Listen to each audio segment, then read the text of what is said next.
పరిశుద్ధ బైబిల్ గ్రంథంలో నుండి లూకా సువార్త 2వ అధ్యాయము. లూకా సువార్త 2వ అధ్యాయము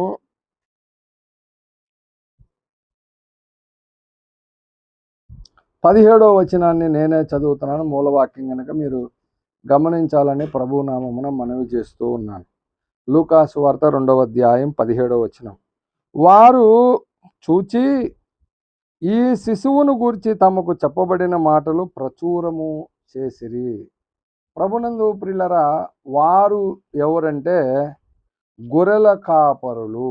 గొర్రెల కాపరులకు పొలములో వాళ్ళు మంద కాచుకొనుచున్నప్పుడు ప్రభుదూత వారి యొద్దకొచ్చి నిలిచినప్పుడు వారు భయపడ్డారు.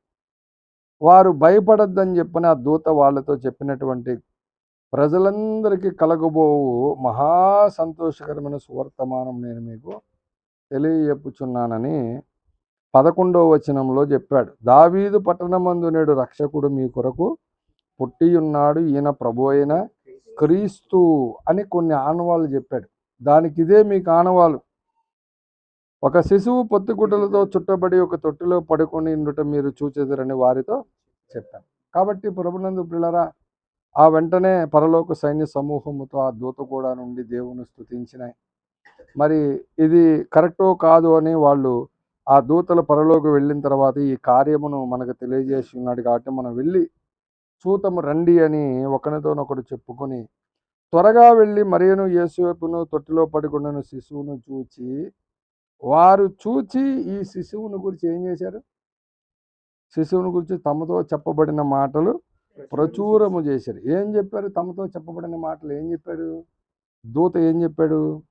ప్రజలందరికీ కలగబోవు మహా సంతోషకరమైన సువర్తమానము నేను మీకు తెలియజేస్తున్నాను అని ఏం చెప్పాడు?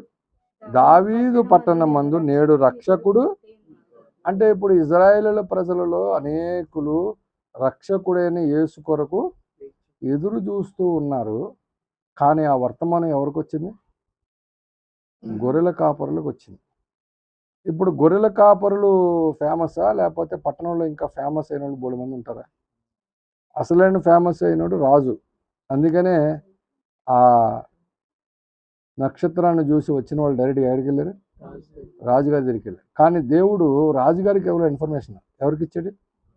గొర్రెల కాపరులకు ఇచ్చాడు. గొర్రెల కాపరులు అంటే వాళ్ళు మరి ఫేమసా? ఇజ్రాయేలీల దేశంలో ఐగుప్తు ఫరో తర్వాత ఫరోగా ఉన్నటువంటి యోసేపు తన తల్లిదండ్రులను, తన తండ్రిని, తన సహోదరులు వీళ్ళందరినీ తీసుకుని ఐగుప్తు దేశానికి తీసుకురావాలి, అప్పుడు కరువు భయంకరంగా ఉన్న దినాల్లో తీసుకురావాలని ఆయన అనుకున్నప్పుడు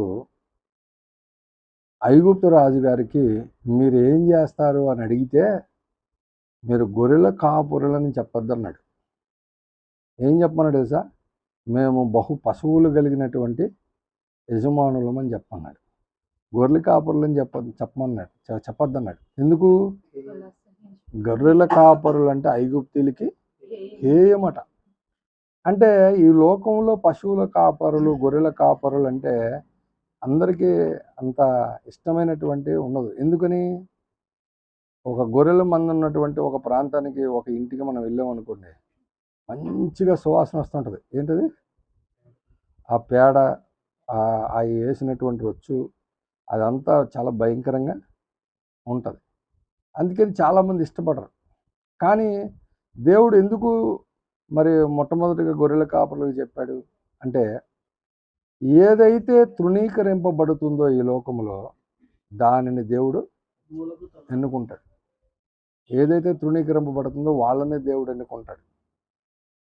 ఇజ్రాయేలీలలో నజరేతు అనే ఊరు తృణీకరింపబడిన ప్రాంతం. అందుకనే ఆయన ఎవరు? యోహాను సువార్తలో నతనీయేలు ఏమంటాడు? నజరేతులోంచి ఏదన్నా మంచిది రాదగునా అని అడిగాడు. మరి నజరేతు గురించి మంచి పేరేం లేదు. కానీ దేవుడు ఆ ప్రాంతానికి వచ్చి పెరిగి నజరేయుడని యేసు అనే పేరు. అట్లాగే ఆ దినాల్లో మరి కాపరులకు దేవుడు తన ప్రత్యక్షతను కనపరిచినట్లు ఈనాడు ఇక్కడున్న ప్రతి ఒక్కరు కూడా వారి లైఫ్లో నేను కొంతమంది నాతో మాట్లాడిన సందర్భాలు ఉన్నాయి. కొంతమంది గురించి నాకు తెలీదు. కానీ నిజానికి మీ హృదయ లోతుల్లో మీరు ఆలోచిస్తే మిమ్మును బట్టి కానీ, మీ కుటుంబాన్ని బట్టి కానీ, మీ చదువును బట్టి కానీ, లేదా కుటుంబ ఆర్థిక పరిస్థితులు బట్టి కానీ, ప్రతి విధమైనటువంటి పరిస్థితిని బట్టి మనల్ని తృణీకరించినటువంటి మన బంధువులు ఖచ్చితంగా ఉంటారు. ఎక్కువ ఆర్థిక పరిస్థితిని బట్టి, ఎక్కువ మనకున్నటువంటి ఫైనాన్షియల్ స్టేటస్ని బట్టి, ఉద్యోగాలను బట్టి, మన తల్లిదండ్రులు చేసిన పనిని బట్టి, మన పేదరికమ్మను బట్టి, మనకున్న ఇంటిని బట్టి ఎక్కడో ఒక చోట ఏదో ఒక విధంగా తృణీకారం పొందిన వారమే. ఆ తృణీకరింపబడినటువంటి మనలకు మూలకు తలరాయి చేశాడు కరెక్టే. అందుకంటే ముందు ఏం చేశాడంటే, ఈ లోకానికి రక్షకుడు క్రీస్తే అని కాపర్లకు తెలియజేసినట్లు మన హృదయంలో ఈయనే క్రీస్తు, ఈయనే రక్షించేవాడు, ఈయనే దేవుడు, ఈయనే మిమ్మల్ని పరలోకం తీసుకెళ్తాడని పరిశుద్ధాత్మను మనకి హృదయంలో ఒప్పింపజేశాడు అన్నాడు మందకాపురులు చెప్పినట్టు. మందకాపురులు ఏం చేశారు? చూచి శిశువును గురించి తమతో చెప్పబడిన మాటలు ఏం చేశారు?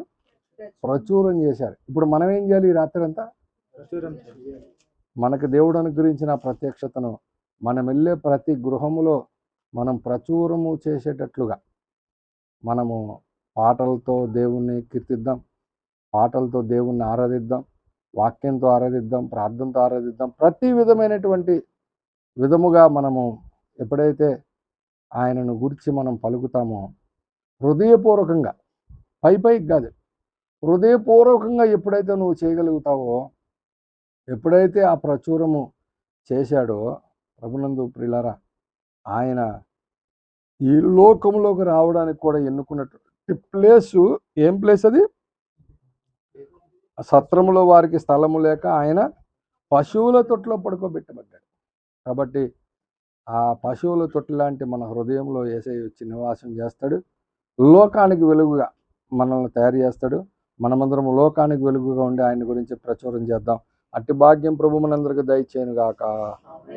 ఆమేన్. దేవునికి స్తోత్రం.